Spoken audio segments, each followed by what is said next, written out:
드디어 비디비치에서 파운데이션이 출시됩니다. 실키한 텍스처와 고급스러운 피부 표현, 백화점 퀄리티 기대해볼 수 있을지 자세히 살펴볼게요. 비디비치 블랙 퍼펙션 커버핏 실크 스킨 파운데이션 30ml의 정상가 48,000원, 자차지수 SPF 40, PA2+입니다. 비디비치 블랙 쿠션 내용물을 담은 건가요? 아니요. 블랙 쿠션이랑 어떻게 다르냐? 쿠션은 원터치 밀착, 파데는 얇은 레이어링, 좀 더 파데스러운, 고급스럽고 정교한 피부 표현이 가능한 제품입니다. 저는 이거 쓰면서 약간 그 명품 브랜드 실크 파운데이션 생각나더라고요. 나는 피부결 표현 때문에 백화점 파운데이션 포기 못한다 하시는 분들 만족하시지 않을까 싶은데요. 자세히 보여드릴게요. 펌핑해서 제형을 흘러내려 봤을 때 고정되어 있지 않고 응집된 모양대로 스르륵 흐르는 플루이드 텍스처입니다. 세미매트 치고 퍼짐성이 꽤나 좋은 편이에요. 내가 끌고 가는 만큼 컬러들이 쭉쭉 움직여주고 빠르게 픽스되는 타입이 아니기 때문에 이런 제형은 손으로 펴바르기에도 수월하죠. 이렇게 제형을 펼친 다음엔 퍼프로 한번 눌러주세요. 이 미세한 파우더 입자들이 핏하게 압축되면서 피부결 사이사이가 매끄럽게 메꿔집니다. 베이스 입자들이 퍼진 다음에 가볍고 매끄럽게 밀착되는데요. 빳빳한 필름막이 아니에요. 이렇게 촘촘한 그물망 구조의 식물성 필름이 피부에 밀착되면서 숨쉬듯 통기성 있는 사용감을 준다고 합니다. 빳빳하다, 답답하다 이런 느낌이 없어요. 리얼 지속력 후기는 잠시 후 뒤에서 자세히 보여드릴 거고요. 컬러 볼게요. 총 5가지 컬러가 출시됩니다. 전반적으로 색감 화사하고 예쁘더라고요. 핑잘봄 21호인 제 피부에서 보여드리면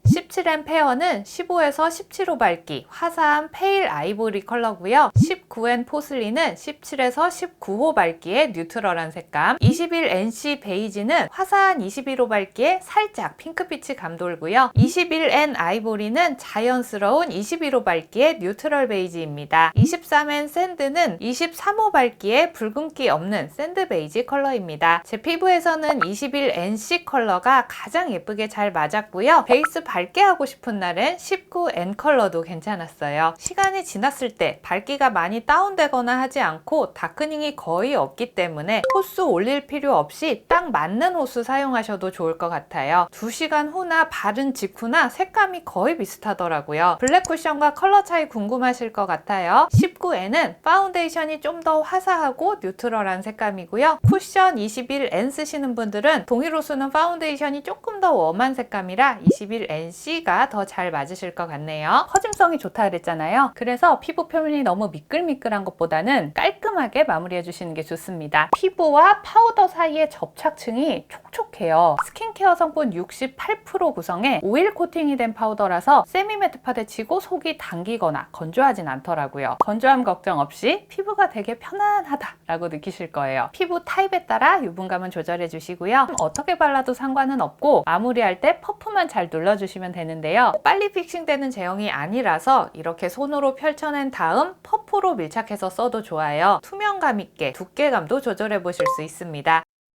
스파츌러 사용하면 이렇게 얇은 시스루 핏으로 적당히 커버력 있게 바를 수 있고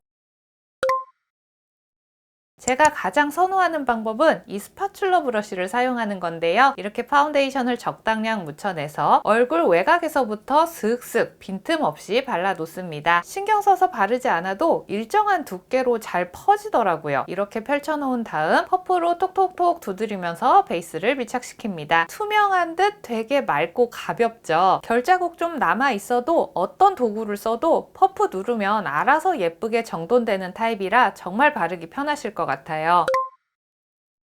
그리고 여러분 이 파데는 레이어링을 꼭 해봐 주세요. 앞볼이나 콧대, 이마 이런 데 한 겹 더 올리는 것만으로도 파운데이션 바른 피부다운 섬세한 입체감이 살아납니다. 피부 표현이 진짜 백화점 베이스 같아서 좀 놀랐어요. 사용 전후 비교해보면 피부가 되게 가벼우면서 화사하죠. 톤 보정 깨끗하게 잘 됐고 코 주변 붉은기 커버, 잡모공도 커버 잘 됐고요. 큰 모공요철 커버는 보통 정도, 블러하게 메꾸는 세미매트가 아니고 그리고 피부결을 따라 빛이 흐르는 것 같은 실키한 세미매트 자연광에서 볼게요. 요즘 계속 비 오고 후텁지근해서 베이스가 흘러내릴 것 같았는데 막상 거울 보면 들떠있지도 않고 피부에 너무 쫙 달라붙지도 않고 그냥 베이스가 되게 잘 있었어요. 수정 안 하고 6시간 후 화면에서도 느끼시겠지만 실제로 봐도 화사함이 안 떨어져요. 속이 촉촉한 편이라 피지 컨트롤 크게 기대 안 했는데 유분이 생겨도 흐트러지지 않게 잘 잡아주는 구조라서 번들거림이 보여도 무너져 있진 않더라고요. 모공에 끼인 거 없고 콧볼에 고인 것도 없죠. 바른 직후보다 시간이 지날수록 고정력도 더 좋아져서 이렇게 손으로 막 찍어도 찍힘 자국 거의 없더라고요. 기름종이 찍었을 때 유분만 깔끔하게 잘 걷어줬고 커버 입자들이 피부에 되게 얇게 남아있더라고요. 블랙 쿠션으로 가볍게 덧발라봤는데 파우더 엉기거나 두꺼워지는 거 없이 수정 메이크업 하기에도 괜찮았습니다. 이런 필름막 고정형 베이스 많이 써봤는데 이건 시간 지나도 들러붙지 않고 실키하고 매끄러운 결, 화사함을 되게 잘 유지해줬어요. 블랙 쿠션과는 또 다른 고급진 맛이 있는 파운데이션이에요. 절제된 세미매트의 고급스러운 피부결, 속건조 걱정 없는 세미매트 파데로 추천드릴게요. 오늘 리뷰는 여기까지 하도록 하겠습니다. 오늘 영상 도움되셨다면 좋아요 한 번씩 눌러주시고요. 그럼 저는 다음 영상에서 또 인사드릴게요.